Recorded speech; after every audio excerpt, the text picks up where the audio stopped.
16 décembre 1990. Conversation avec Sujata. La hyène déformée et le tigre. Eh bien, alors, nous sommes le 16 décembre, Sujata. Oui, je ne sais pas si je devrais dire ça. Ça n'a rien de plaisant, mais j'ai une espèce de sensation que ce n'est pas personnel. Je ne sais pas.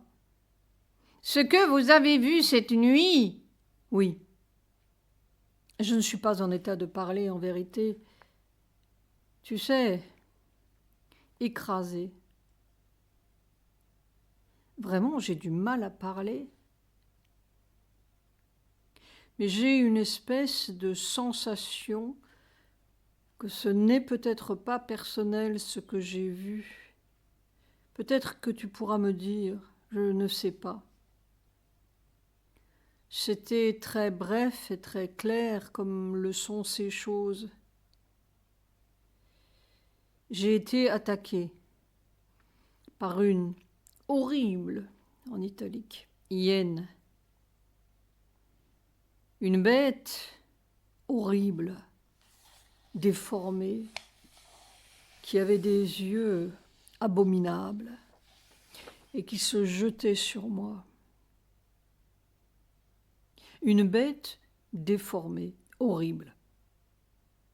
Et ses yeux affreux. J'essayais de la repousser avec mes pieds, mais j'étais évidemment en danger mortel. Cette bête voulait me tuer, et à ce moment-là est arrivé un tigre qui m'a sauvée. Voilà, c'est tout. Sauvé en sautant? Qui m'a sauvée, c'est-à-dire que je n'ai pas vu la fin, j'ai vu le tigre arriver, et puis hop, c'est comme si la hyène avait disparu. Ah! Tu comprends? Le tigre m'a sauvée. Ah, quelle horrible bête! C'est curieux. Dès que vous avez mentionné le mot hyène, dans ma tête est venu des tearers, vous savez? Des Tearers. Celui qui déchire? Oui, celui qui déchire. Ah, c'était une bête abominable, comme on n'en voit pas dans notre monde. Et vraiment, j'allais être bouffée, déchirée par cette bête. J'étais comme sans défense, je ne sais pas. Oui, oui.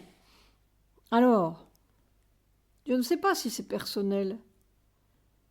Ce qui m'a donné la sensation que ce n'était peut-être pas personnel, c'est ce tigre, tu comprends? Que ce tigre soit venu me sauver. J'ai l'impression que là-dedans, je dois être le symbole de quelque chose. Oui, ça, c'est certain. C'est tout. Oui. Je ne sais pas ce que ça te dit. Vous, pour moi, vous avez toujours représenté l'œuvre divine, vous savez. C'est ça, l'œuvre de Sri Aurobindo et de Mère. Je ne sais pas pourquoi. Pour moi, Satprem, c'est l'œuvre divine. Vous savez, même quand j'avais vu Indira qui donnait des coups de poignard sur votre dos, eh bien, c'était comme si elle donnait des coups de poignard sur l'œuvre divine. Et en effet. Mais qu'est-ce que c'est que ce tigre? Qu'est-ce que ça représente, le tigre?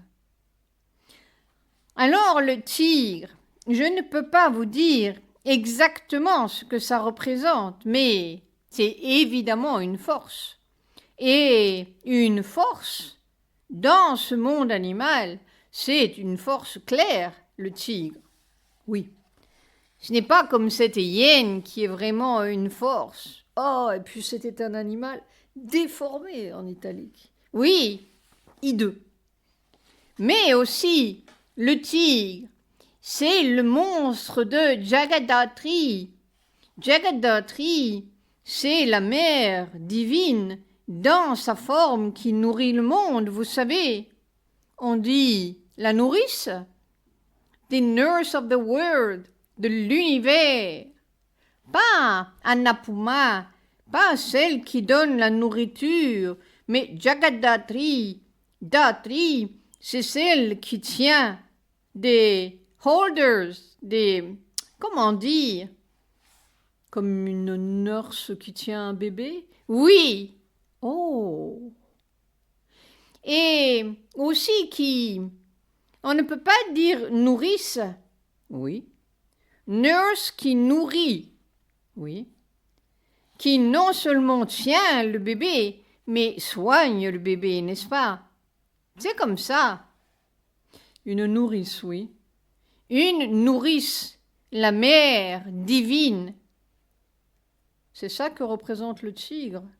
C'est la monture de Jagadhatri. Je ne sais pas ce que ça veut dire, mais l'arrivée de ce tigre à mon secours ce matin, quand j'ai pensé à ça, je me suis dit ça ne doit pas être personnel. Je veux dire que là-dedans, je ne dois pas être Satprem. Je dois être un individu symbolique de quelque chose. C'est ce tigre qui m'a fait réfléchir. Kali n'est pas monté sur le tigre? Je crois aussi une fois. Je ne sais pas exactement sous quelle forme de Kali, parce que Kali aussi est représenté sous beaucoup de formes. Oui. J'ai tellement mal, ma douce. C'est difficile de parler. Oui. Eh bien, je ne sais pas, ma douce. Simplement, j'ai eu comme ça la sensation que ce n'était pas personnel. Oh, mais je n'ai jamais vu une bête pareille. Ce doit être horrifiant. Horrible. J'avais vu une fois après le départ de mer, il y avait une bande de lions, d'horribles lions aussi, et déformés. D'un côté, il y avait des éléphants, comme un mur d'éléphants, et côte à côte. Et de l'autre côté, il y avait des lions, mais horribles. Mais c'était tout un troupeau de bêtes hideuses, déformées. Alors je n'avais pas le choix, je me suis jetée du côté des lions parce que les éléphants, c'était intraversable. C'est la seule fois où j'ai vu des bêtes déformées. Mais même cette bande de lions horribles, ce n'était rien à côté de cette hyène hideuse que j'ai vue cette nuit. Oh! Surtout ses yeux, elle me regardait. Elle avait des yeux, je ne peux pas te dire. Mais nos histoires terrestres ou animales ne sont rien à côté de ce genre de choses. Voilà. Je ne veux plus rien dire parce que j'ai trop mal. Oui, oui, mon doux. Si ça te fait penser à quelque chose, tu me diras, mais autrement, Non, la seule chose que je sens, c'est que vous, là-dedans, ce n'est pas un individu, comme vous dites, c'est plutôt comme le représentant, celui qui représente l'œuvre de Sri Aurobindo et de Mère.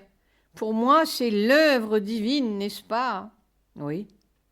Et c'est ça que cette bête est venue attaquer. Mais alors, quelle est cette bête?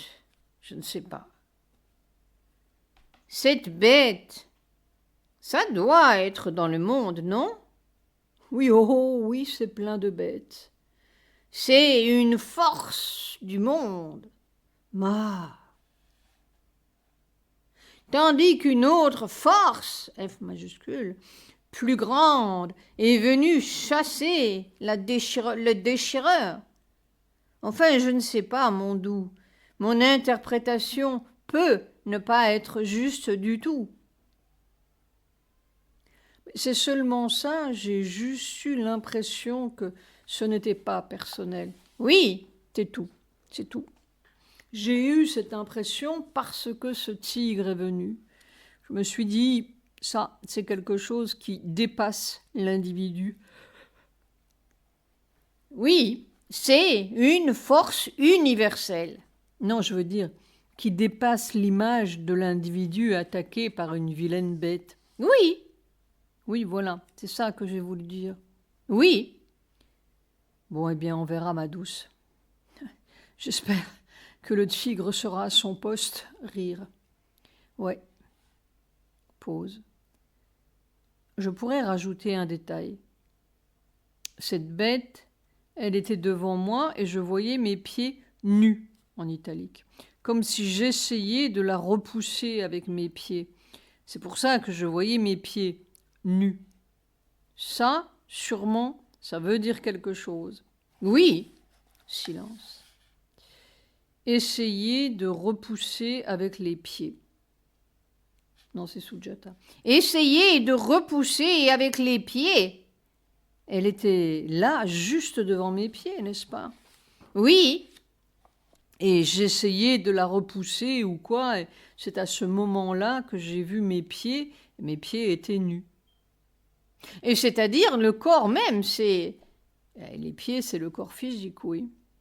le corps physique. Il n'y avait pas de chaussures, chaussettes, rien. Rien, rien, je te dis mes pieds nus. Rien, les pieds nus. Et c'était un endroit assez désert d'ailleurs, là où j'étais. Ce n'était pas dans votre chambre. Non, non, ce n'était pas dans ma chambre. C'était dans un endroit assez désert, très isolé, mais qui me donnait une sensation de... Oui, isolé ou désert, ou désolé un peu. C'est ça que j'ai retenu. Je ne sais pas où ni ce que je faisais. Pas sablonneux ou... Je ne pourrais pas dire. Simplement, il y avait une sensation que j'étais dans un endroit très isolé ou très désolé et très... J'étais très seule, voilà. Oui, oui, C'est ça. Je ne crois pas que ce soit une question de... La sensation, c'est ça. J'étais tout seul et sans défense. Voilà. Nuit du 16-17 décembre 1990. Je crois que j'ai vu quelque chose de significatif. Voici ce que j'ai noté dans mes bouts de vision. Je tenais un bébé blanc dans mes bras. Vraiment un bébé, mais il pouvait parler. C'est-à-dire qu'il répétait exactement les paroles que je prononçais. Il ne disait rien de lui-même. Il me semble que je voyais les parents, entre guillemets, de dos, je ne sais pas qui. Est-ce que par hasard, ce bébé serait la nouvelle conscience physique en italique, celle qui souffre et peine, qui serait mue d'en haut par l'autre? En vérité, je ne sais rien en italique. N'est-ce pas? Il répétait exactement. Ce serait formidable.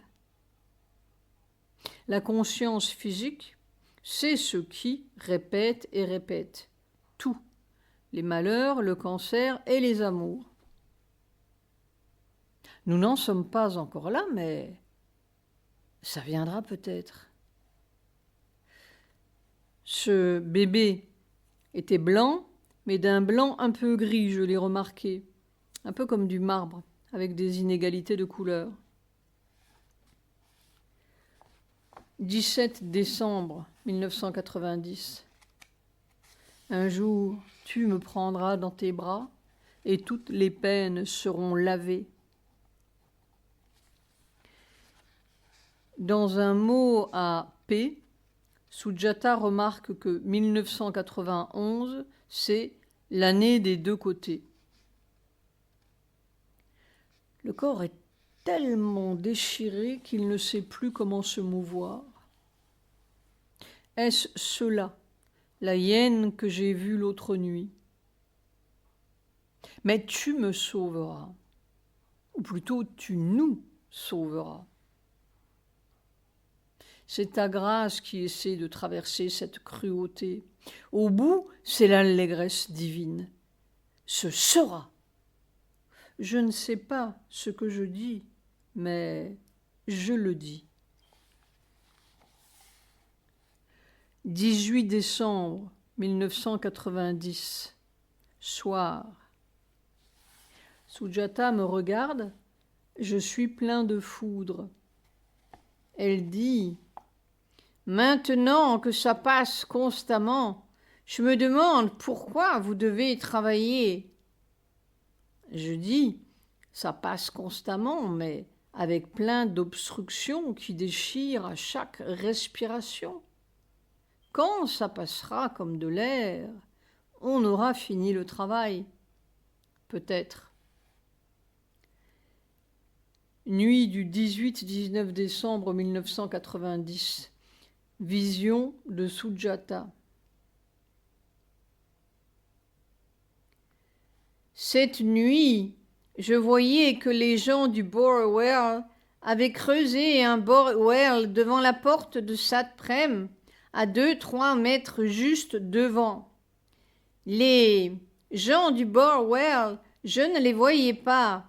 Je ne voyais personne, je crois, mais je voyais l'eau jaillir à 1 mètre ou 1,50 m. Il y avait plein d'eau dans ce point et très proche. Il n'avait pas eu à creuser profond du tout, ça a jailli tout de suite. Dans mon impression, pas plus que quelques mètres. 19 décembre 1990. Ces coups de boutoir si formidables. Qu'est-ce qui va se passer? On pourrait dire que chaque jour, je suis plus sidérée, entre guillemets, si c'est possible. Comment est-ce possible? Comment suis-je en un morceau? Oui, la jarre mal cuite se briserait en morceaux, comme dit le Veda. Il va se passer quelque chose.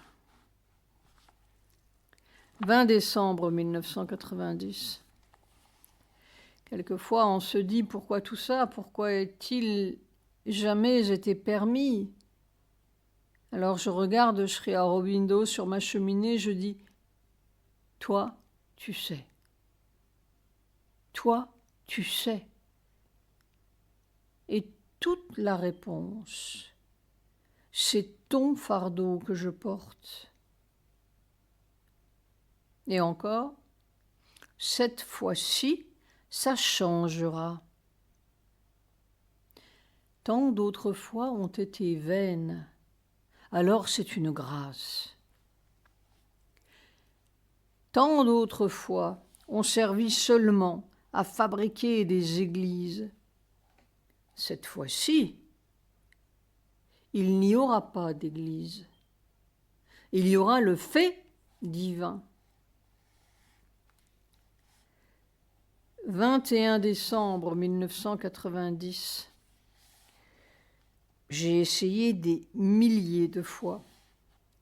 Mais chaque matin, je retrouve cette crampe infernale qui me tord et me déchire le dos, imperturbablement, inexorablement. C'est comme mon saut périlleux, entre guillemets, dans la piscine de ma pension. Il n'y a rien à faire et j'essaie et j'essaie et j'essaie. On ne sait pas quoi faire. Les cellules, les organes peuvent comprendre et s'adapter et changer. Mais ce squelette... Alors on a le cœur plein de désespoir et de douleur devant cette incapacité ou cette infirmité. Que faire? J'essaie et j'essaie. Le wagon noir, c'était il y a combien d'années? Mère a dû traverser un désespoir semblable, ou pire. Soit j'ai essayé une toute autre manière, entre guillemets, et je suis plus symétriquement déchiré et plus complètement. C'est-à-dire que la seule solution, c'est bear and endure. Tant qu'ils tiendront mon corps dans leurs mains merveilleuses. J'ai tout à fait renoncé à mes promenades. J'ai fait hier ma dernière promenade. C'est une date, 20 décembre. 22 décembre 1990, la pose du nouveau tapis. Il y a non seulement le renversement des épaules, mais le balancement des épaules, d'arrière en avant, arrière en avant. Un tout petit mouvement qui est peut-être la clé.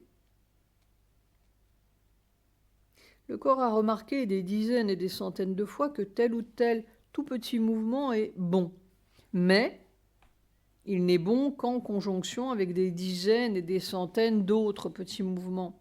Alors il perd sa trouvaille et il la retrouve, puis il la perd encore et la retrouve, et ainsi de suite jusqu'au jour où la conjonction sera exacte sur tous les points.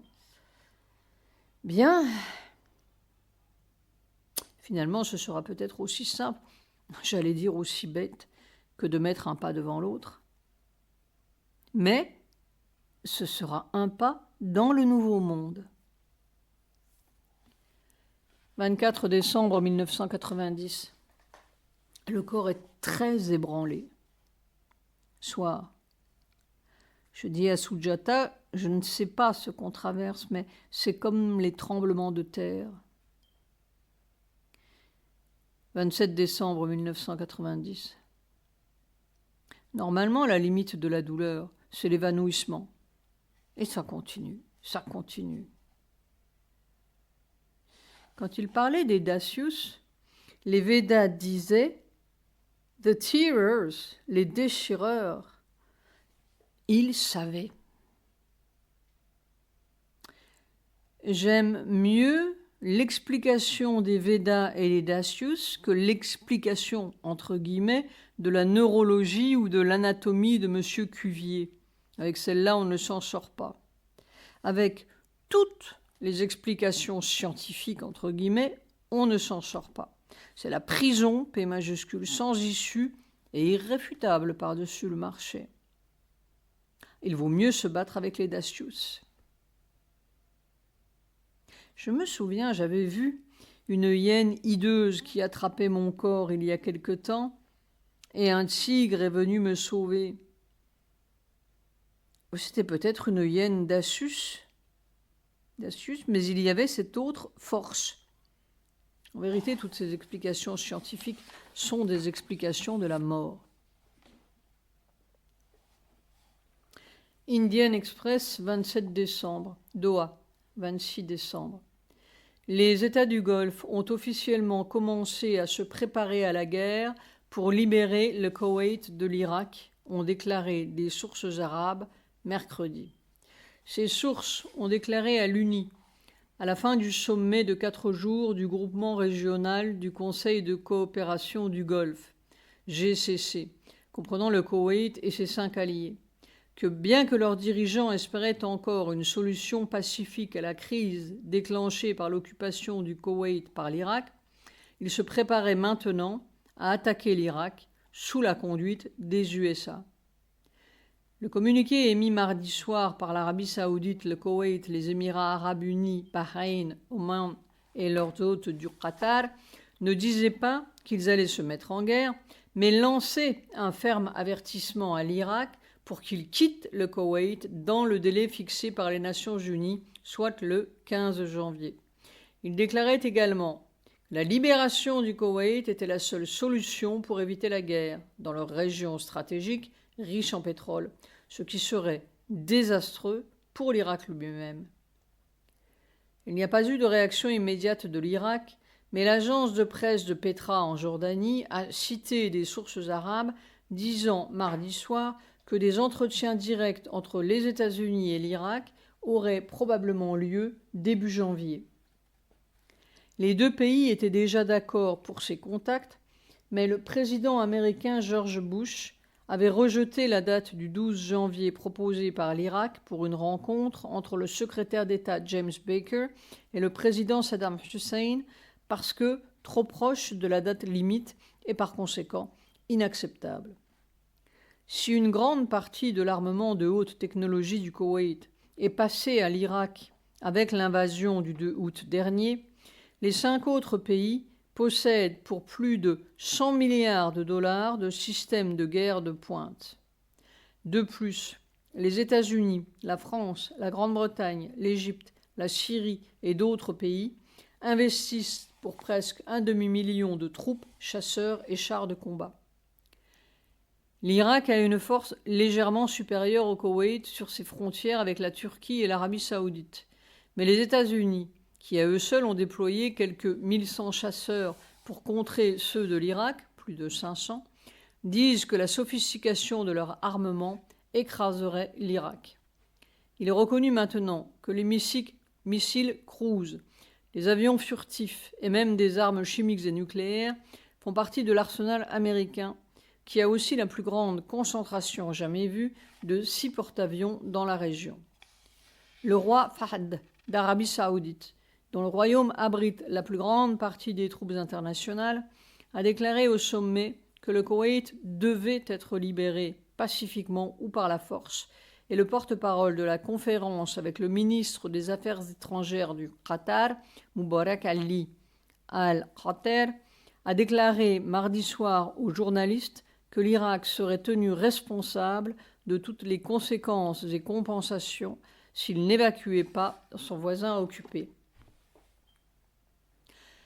Le grand scandale de l'Occident. Il faut que cet enfant, entre guillemets, vienne et détruise, en italique, cette puissance maléfique. Cette puissance maléfique sera détruite, l'Occident donc. 28 décembre 1990.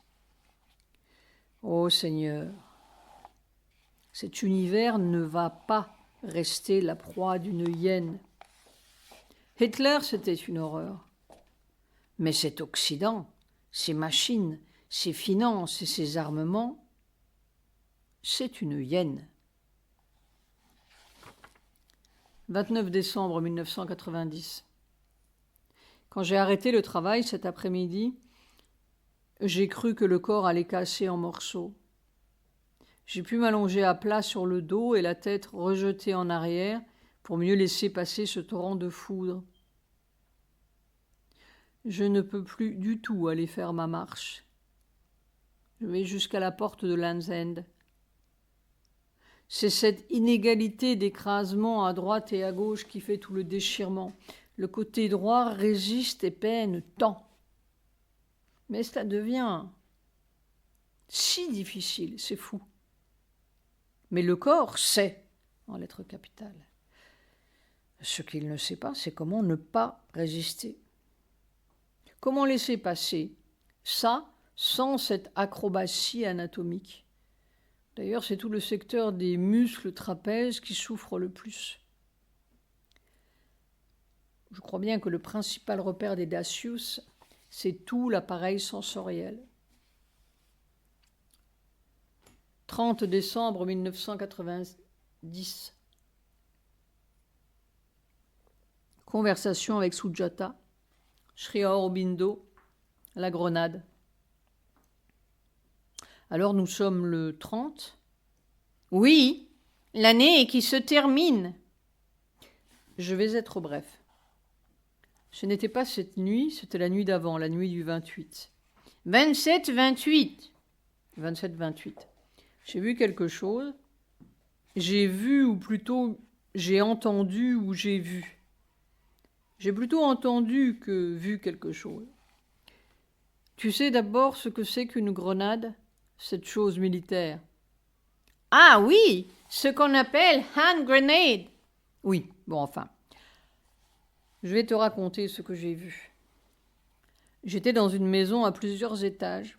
Je ne sais pas, j'ai un peu l'impression que c'était la maison de Sri Aurobindo et de Mère, mais je ne sais pas. Parce que dans tout ça, je te dis, je n'ai rien vu, j'ai entendu. J'étais donc dans cette maison.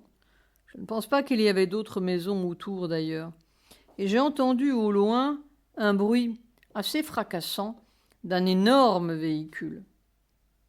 Je ne sais pas pourquoi, j'ai pensé que c'était un véhicule de mer. C'était un tank. De mer? Oui. Je ne sais pas pourquoi, ma douce, c'est peut-être tout à fait de la fantaisie, mais le fait, c'est que ce véhicule qui faisait ce bruit terrible, c'était un tank qui venait de loin, et il a passé juste devant cette maison où j'étais. Il a passé juste devant, et puis il a tourné à gauche dans la rue. Ça donnait aussi sur la maison, n'est-ce pas? Il a tourné à gauche, et puis s'est arrêté sous les fenêtres de la maison, dans cette rue à gauche. Et puis il y a eu comme dans la sensation, tout ça, une espèce de moment d'attente un peu awesome. Il était arrêté là, ce tank, et alors à ce moment-là, j'ai pris conscience de Sri Aurobindo, je ne le voyais pas, et je lui demandais alors une question qui est bizarre. Est-ce qu'il doit continuer? Et puis je ne me souviens plus de ce que j'ai dit. Le « il », j'avais vaguement l'impression qu'il s'agissait... Mais je ne savais pas de quoi il s'agissait, ce « il ». Est-ce qu'il doit continuer? Est-ce que c'est l'ouvrier, moi? Qui devait continuer? Est-ce que c'était le tank qui devait continuer? Est-ce que... Je ne sais pas quoi. Est-ce qu'il doit continuer? Je ne sais pas qui est « il ». Mais alors, Sri Aurobindo m'a répondu quelque chose de très clair, en français. Plusieurs fois, quand je l'ai vu, il m'a parlé plusieurs fois en français. Et ce qu'il m'a dit, c'est ça qui est très clair, il m'a dit « Celui qui lancera une grenade entendra le tonnerre de sa grenade. » Silence, c'est tout. Silence. Je ne sais pas, c'est très clair. Silence. Et ça, c'était Sri Aurobindo, tu sais. Il y a quelque chose, même quand je ne vois pas Sri Aurobindo, il y a quelque chose dans sa manière de dire. Il y a une puissance irréfutable. C'est lui, le grand lui, L majuscule, qui parle, et puis c'est irréfutable. Ce n'est pas n'importe quelle voix, tu comprends? C'était si clair.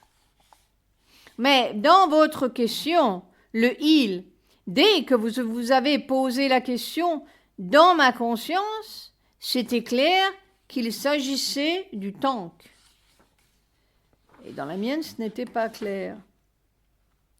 Parce que celui qui a ses visions, qui entend, etc., c'est toujours l'ouvrier qui est toujours un peu... qui est un ouvrier, n'est-ce pas, qui a une conscience d'ouvrier de ce côté-ci. Alors il ne comprend pas très bien. Il comprend les choses tout à fait matérielles. Ce n'est pas un être supérieur qui voit ça, tu comprends? C'est l'ouvrier qui voit ça, ou qui est le témoin de ça, ou qui entend ça. Alors l'ouvrier n'a pas bien retenu sa propre question, sauf ce « est-ce qu'il doit continuer ?» Et je ne sais pas s'il s'agissait de moi, l'ouvrier, du tank ou de quoi. En tout cas, quelle que soit ma question, Sri Aurobindo a répondu ça. Hein.